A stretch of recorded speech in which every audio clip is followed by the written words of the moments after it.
नारी शक्ती वंदन कायदा. नारी शक्ती वंदन कायदा निर्मिती व वैशिष्ट्ये. निर्मिती. लोकसभा आणि राज्यांच्या विधानसभामध्ये महिलांना 33% आरक्षण मिळावे यासाठी विधेयक विशेष अधिवेशनात सादर करण्यात आले. केंद्र सरकारने त्याला नारी शक्ती वंदन कायदा असे नाव दिले आहे.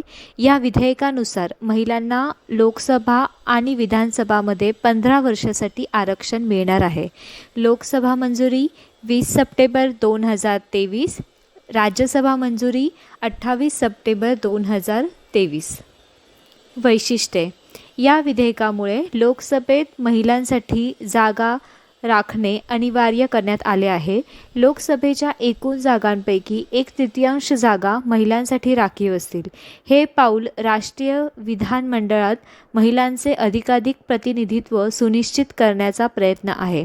या विधेयकात असे म्हटले आहे की महिलांसाठी जागांच्या आरक्षणाशी संबंधित तरतुदी सीमांकनानंतर लागू होतील. आरक्षणाचा लाभ 15 वर्षासाठी निश्चित करण्यात आला आहे. म्हणजेच 15 वर्षानंतर पुन्हा आरक्षण विधेयक आणावे लागेल.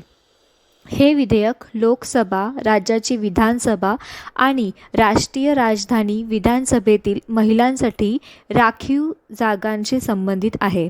संसदेत निर्धारित केलेल्या प्रत्येक सीमांकन प्रक्रियेनंतर हे विधेयक लोकसभा, राज्य विधानसभा आणि दिल्ली विधानसभेत महिलांसाठी राखीव जागा निश्चित करण्याची परवानगी देते.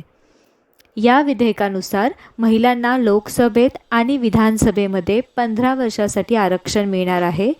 15 वर्षानंतर महिलांना आरक्षण देण्यासाठी पुन्हा विधेयक आणावे लागणार आहे. संसदेच्या नवीन इमारतीत सादर होणारे पहिले विधेयक 28 सप्टेंबर 2023 रोजी द्रौपदी मुर्मू यांनी या विधेयकाला मंजुरी दिल्यानंतर त्याचे संविधान 106वी दुरुस्ती कायद्यात रूपांतर झाले. नारी